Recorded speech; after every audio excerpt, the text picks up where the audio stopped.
দোকানের মতো মুচমুচে চিকেন প্যাটিস কিন্তু এখন আপনারা নিজেরাই বাড়িতে বানাতে পারবেন, আর কোনো রকম ওভেনেরও প্রয়োজন হবে না। আর এর টেস্ট কিন্তু দোকানের মতনই আসবে। তো এটা বানানোর জন্য আমি প্রথমেই নিয়ে নিয়েছি 2 কাপের মতো ময়দা, তাতে নুন, চিনি, সাদা তেল দিয়ে ভালো মতো মাখিয়ে নিয়ে অল্প অল্প জল দিয়ে ডো বানিয়ে নিয়েছি। ডোটা খুব বেশি নরমও নয়, আবার খুব বেশি শক্তও নয়। এবারে একটা বাটিতে 2 টেবিল চামচের মতো তেল, 1 টেবিল চামচের মতো ময়দা নিয়ে একটা স্মুথ পেস্ট বানিয়ে নিয়েছি। এবারে চিকেনের পুরটা বানিয়ে নেওয়ার জন্য কড়াইয়ে তেল দিয়ে তাতে পেঁয়াজ কুচি দিয়ে দেব।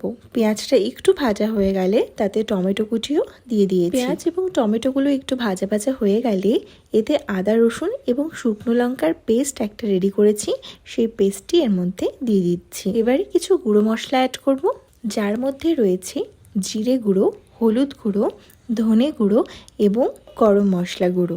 এবারে সব মশলাগুলো ভালো মতো মিশিয়ে নেব। মশলাগুলো ভালো মতো মিশিয়ে নেওয়ার পর আগে থেকেই কয়েকটি চিকেন খুব ছোট ছোট করে কেটে রেখেছিলাম, সেই চিকেনগুলোকে এর মধ্যে দিয়ে দিচ্ছি। চিকেনগুলো যাতে কড়াইয়ে লেগে না যায় তার জন্য সামান্য একটু জল দিয়ে চিকেনগুলোকে ভালো মতো মশলার সাথে কষিয়ে নিয়েছি। মিডিয়াম ফ্লেমে চিকেনগুলোকে ঢেকে রেখে রান্না করেছি, যাতে চিকেনগুলো ভালো মতো সেদ্ধ হয়ে যায়। এবারে পরিমাণ মতো নুন দিয়ে দিয়েছি। 5 পর দেখুন আমার চিকেনের পুরটা বেশ ভালো মতো কুক হয়ে গেছে।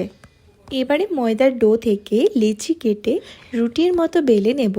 তারপর একটা ছুরির সাহায্যে চারিদিকটা চৌকো করে কেটে নেব, তার মাঝে আরও 4 টুকরো করে কেটে নেব। এবারে প্রত্যেকটা লেয়ারে একটু একটু করে ময়দা এবং তেলের পেস্টটা দিয়ে দিয়ে সবগুলোকে একখানে করে নেব এবং আর একটু বেলে নেব। ঠিক এভাবে বেলে নিয়ে চিকেনের পুরটা আমি এর মাঝে দিয়ে দিলাম। আবারও ওই পেস্টটা চারিদিকে লাগিয়ে নিয়েছি এবং এভাবে ভাঁজ করে নিচ্ছি।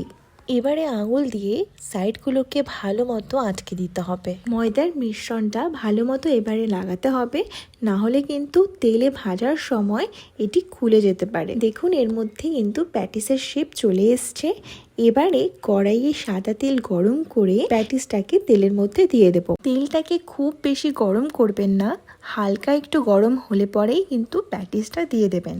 বেশি গরম হলে কিন্তু প্যাটিসটা বাইরে দিয়ে পুড়ে যাওয়ার সম্ভাবনা থাকে, তাই চেষ্টা করবেন তেলটাকে মিডিয়াম হিটে রাখার। এবারে একটু সময় নিয়ে প্যাটিসগুলোকে এপিট ওপিট খুব ভালো মতো ভেজে নিয়েছি।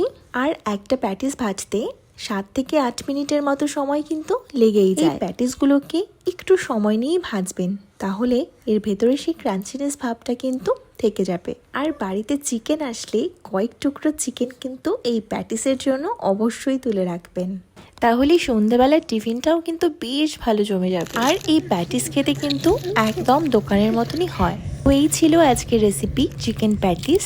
দেখা হচ্ছে অন্য কোনো একটি রেসিপি নিয়ে। ততক্ষণ অবধি ভালো থাকবেন, সুস্থ থাকবেন এবং আনন্দে থাকবেন।